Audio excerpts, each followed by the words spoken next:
L'Éternel parle à Moïse et lui dit, c'est affiché, si vous voulez qu'on le lise ensemble, 3, 4. Tu m'élèveras un autel de terre sur lequel tu offriras tes holocaustes et tes sacrifices d'action de grâce, tes brebis et tes bœufs. Partout où je rappellerai mon nom, je viendrai à toi et je te bénirai. C'est une question de bénédiction. Je construis, je pose son nom, il vient et il me bénit. C'est une bénédiction. Ça vous est arrivé d'avoir un ami au téléphone et de lui dire vous vous êtes donné rendez-vous? Allô, oui, on va se voir.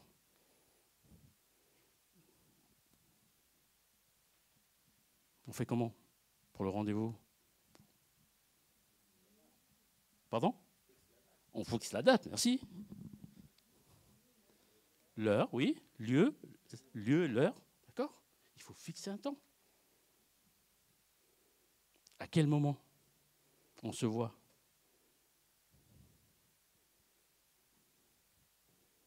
Et parce que cet ami a quelque chose, un cadeau à vous donner. Si vous fixez la bonne date, vous vous retrouvez, vous recevez quoi? Le cadeau, la bénédiction. Mais si je ne sais pas, on ne s'est pas fixé, d'accord, on se voit. Non, ça vous est jamais arrivé? On se voit et puis... mais je pensais que tu m'as dit que... Ah, mais moi, j'ai cru ça que... Non, il n'y a que moi, ça m'arrive qu'à moi, non? Hein? À quel moment? À quel temps? On va aller vers le psaume 104, verset 19. Il a fait la lune pour marquer les temps. Le soleil, c'est quand il doit se coucher. C'est quoi qui sert de repère ici, dans le texte? Pardon? La lune. C'est la lune, non? L'Éternel parle ici que c'est la lune. Le calendrier que toi et moi nous suivons, grégorien, c'est un calendrier quoi? D'accord? Donc, si on n'est pas sur la même longueur d'onde, est-ce qu'on va se retrouver au bon moment pour recevoir le cadeau?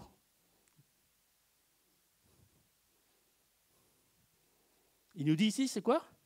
C'est la lune. Il faut qu'on ait le même temps de repère. Si toi, tu es sur le soleil, moi, je suis sur la lune, ou vice-versa, ah, c'est ce jour-là, et est-ce qu'on risque de se retrouver ou...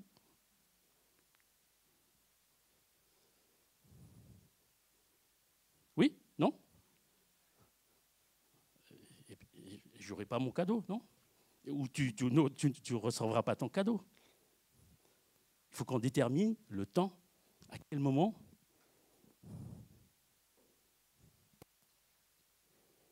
Si on n'est pas sur le même temps, vous imaginez des musiciens qui ne jouent pas en rythme? Vous avez une idée? Qu'est-ce que ça donne quand ça ne joue pas en rythme? Non? Vous avez envie de chanter? Ça vous donne envie de louer? Ça fait un peu mal à l'oreille, non? Jouons ensemble, et ayons le même rythme pour jouer la même chose. Pour être ensemble, pour se retrouver au bon endroit, au bon moment, au même temps, partager avec cet ami et recevoir le cadeau qu'il a pour chacun d'entre nous.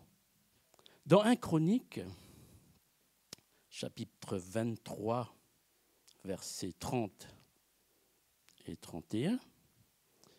Ils avaient à se présenter chaque matin et chaque soir afin de célébrer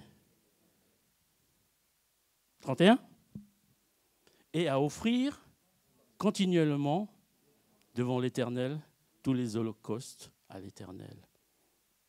Au sabbat, aux nouvelles lunes et aux fêtes selon le nombre et les usages prescrits.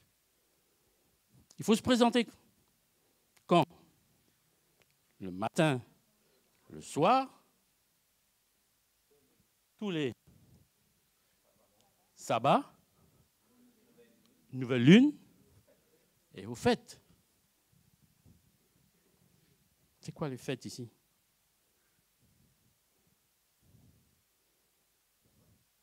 Merci. La Pâque. C'est les fêtes que l'on retrouve dans Lévitique 23. Lévitique 23. Quand l'Éternel parle à Moïse, dit, voilà, ce sont mes fêtes. Parle aux enfants d'Israël et tu leur diras, les fêtes de l'Éternel que vous publierez seront de saintes convocations.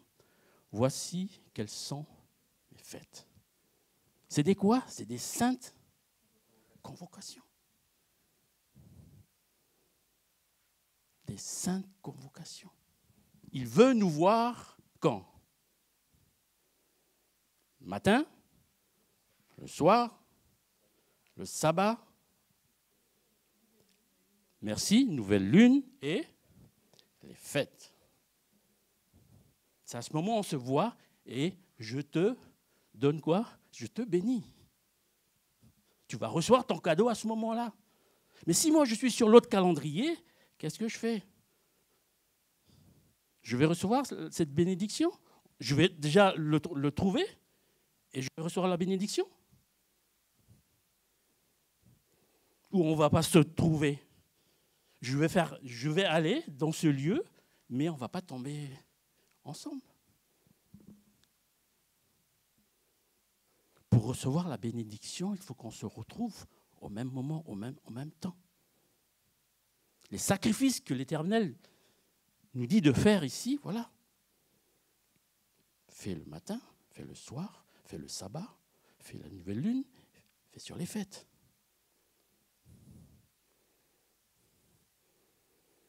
Mais regardez ce que l'ennemi fait pour nous souiller.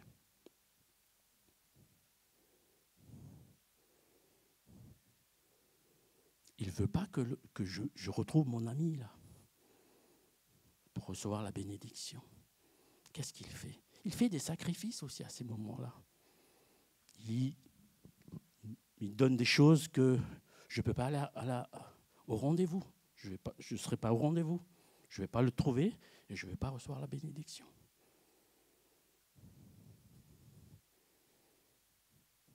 Ça commence déjà dans la vie de Jésus. Dans Matthieu 26, si on peut regarder, vous savez que la Pâque aura lieu dans 2 jours et que le Fils de l'homme sera livré pour être crucifié. Sa crucifixion, elle se fait quand? À la Pâque. L'ennemi va venir souiller ces temps-là. Ça commence déjà là, avec la vie de Jésus.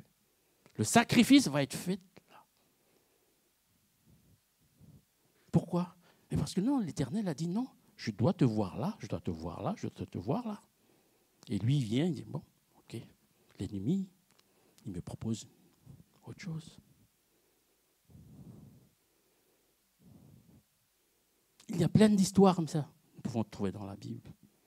On peut suivre maintenant dans Acte 12, regardons ce qui se passe là, dans Acte 12, avec la vie de Pierre. Je pense qu'on connaît cette histoire. Vers le même temps, le roi d'Hérode se mit à maltraiter quelques membres de l'Église. Et il fit mourir par l'épée Jacques, frère de Jean. Voyant que cela était agréable aux Juifs, il fit encore arrêter Pierre. C'était pendant les jours des pains sans levain. Dans Lévitique 23, tu retrouves ça. Sabbat, la Pâque, le lendemain, la fête des pains sans levain. 7 jours après, la fête des prémices. 7 semaines après, la Pentecôte. 7 mois après, la fête des trompettes. Et ça continue. Voilà. Qu'est-ce qui se passe là? On continue? 5, pardon. Pierre donc était gardé dans la prison et l'Église ne cessait d'adresser pour lui des prières à Dieu. 6. La nuit qui précéda le jour où Hérode allait le faire comparaître, Pierre, lié de 2 chaînes, dormait entre 2 soldats et des sentinelles. Devant la porte gardait la prison. Et voici un ange du Seigneur survint, et une lumière brilla dans la prison. L'ange réveilla Pierre en le frappant au côté, en disant « Lève-toi promptement !» Les chaînes tombèrent de ses mains. L'ennemi va vouloir souiller ces temps-là. Qu'est-ce que l'Église fait? Verset 6. Pardon? Il priait. Il ne cessa de prier. La situation, elle est comme ça. Elle est tendue. Qu'est-ce que je fais? Je me mets à genoux ou je laisse faire les choses? Parce que qui était déjà mort là?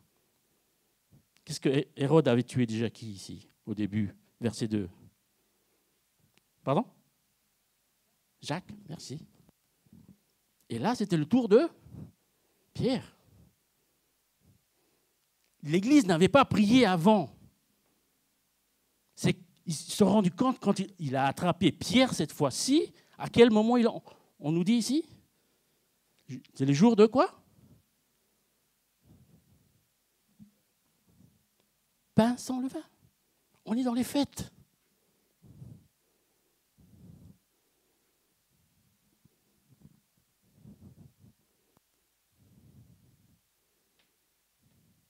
On est dans les fêtes. Est-ce que l'Église prie? Est-ce que je prie? Est-ce que je me mets à genoux dans la situation où on se trouve? Est-ce que je me mets à genoux? Ou j'ai autre chose à faire?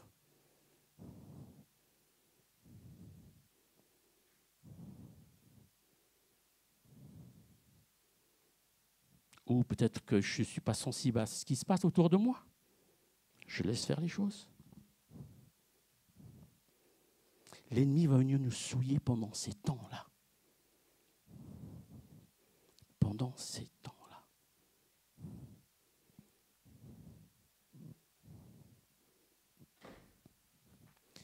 Le 17 mars 2018, c'était un sabbat matin. C'était un samedi matin, j'étais à l'église. Je reçois un coup de fil du pays, de la famille. On me dit, ta maman vient d'être décédée.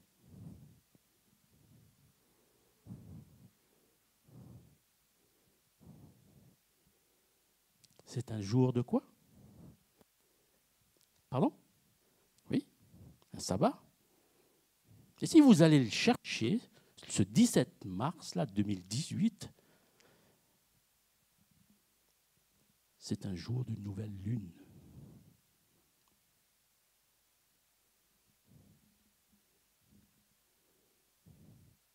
Je n'avais pas compris à l'époque. Je n'avais pas saisi ce qui se passait. Et la personne qui m'appelle, la famille, C'était quoi? C'était son anniversaire. Jour 2, jour de fête.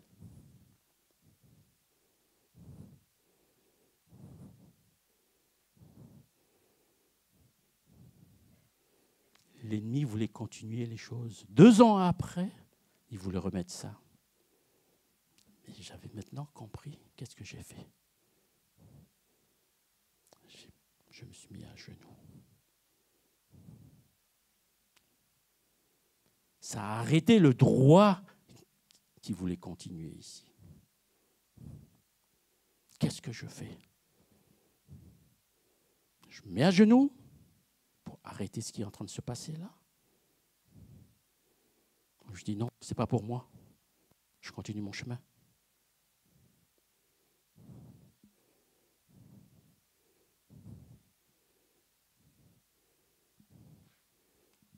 En 2001, qu'est-ce qui se passe en 2001? Pardon? Merci.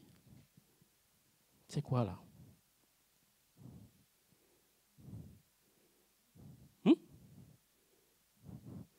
Qu'est-ce qui se passe ici?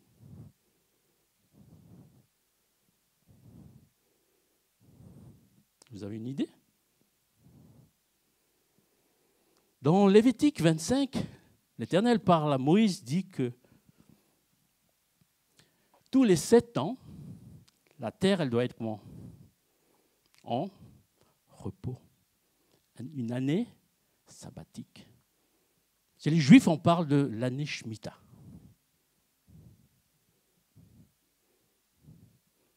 « 2001. L'ennemi veut nous souiller. Pour pas que nous arrivions à maturité, pour rentrer dans notre appel. En tant que pays, en tant qu'Église, en tant que famille. Si nous ne percevons pas les temps, nous allons être à côté. Par le retrouver au bon moment pour être bénis, pour grandir, arriver à maturité et rentrer dans mon appel.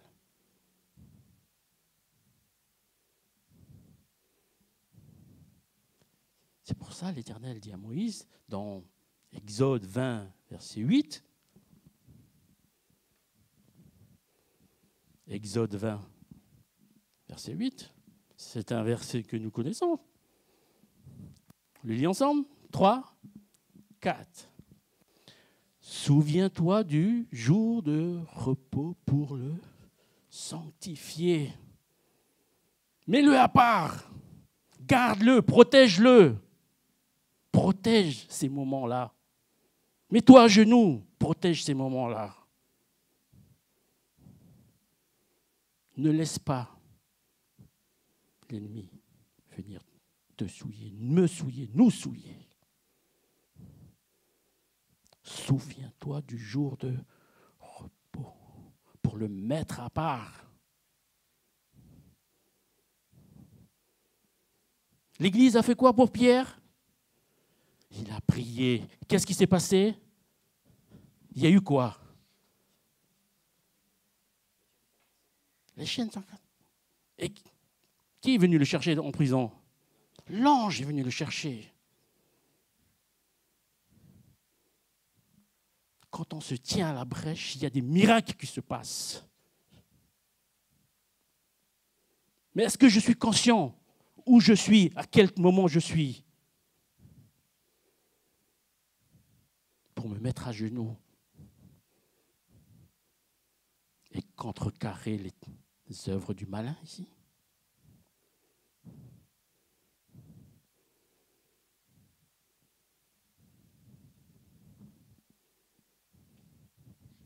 Souviens-toi du jour de repos pour le sanctifier. Et j'ai envie de dire ici, souviens-toi des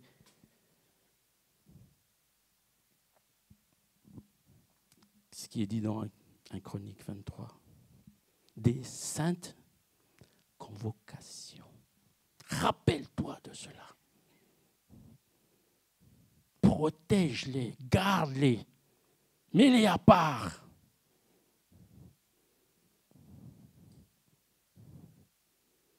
pas que l'ennemi rentre et souille.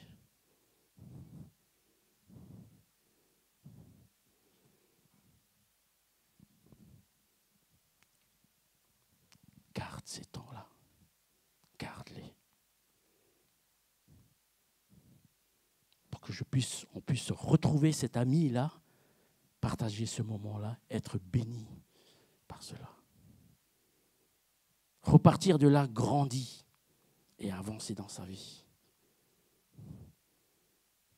Et pas être souillé et de ne pas passer sa classe et de tourner en rond, tourner en rond, tourner en rond. Souviens-toi du jour de repos pour le sanctifier.